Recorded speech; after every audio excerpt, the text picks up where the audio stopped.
दिवाली तक ऐसा माना जाता है कि भारत में जो त्योहारी सीजन है वो चलता रहता है और उसके बाद भाई दूज और छठ पूजा तक ये जो सीजन है ये आगे जो है ये चलता रहता है। और नवरात्रि से इसकी शुरुआत हो चुकी है। मेरे साथ बात करने के लिए confederation of all India traders के राष्ट्रीय महामंत्री प्रवीण खंडेलवाल जी हैं।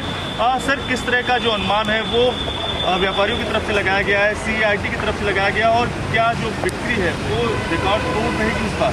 तो ये नवरात्रि से लेकर के तुलसी विवाह देश में दिवाली का त्योहारी सीज़न होता है और इस बार जो आकलन किया गया है तो लगभग 4,75,000 करोड़ रुपए के कारोबार होने की संभावना है, जो अब तक का सबसे बड़ा रिकॉर्ड है।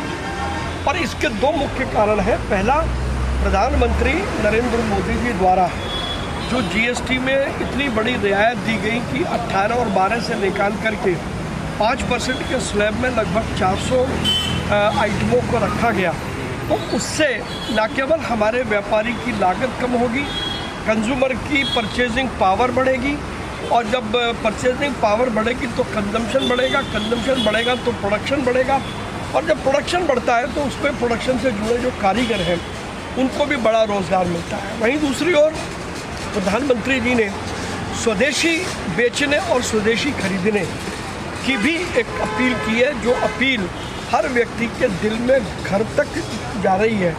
और उस अपील का अर्थ और उस अपील का जो फल है वो ये है कि आज पूरे देश भर के बाज़ारों में स्वदेशी सामान ही बिक रहा है और लोग भी स्वदेशी सामान ही खरीद रहे हैं। तो जब स्वदेशी सामान बिकेगा और स्वदेशी खरीदा जाएगा तो भारत आत्मनिर्भर बनेगा, भारत स्वावलंबी बनेगा, जिसका आह्वान प्रधानमंत्री नरेंद्र मोदी जी ने किया है।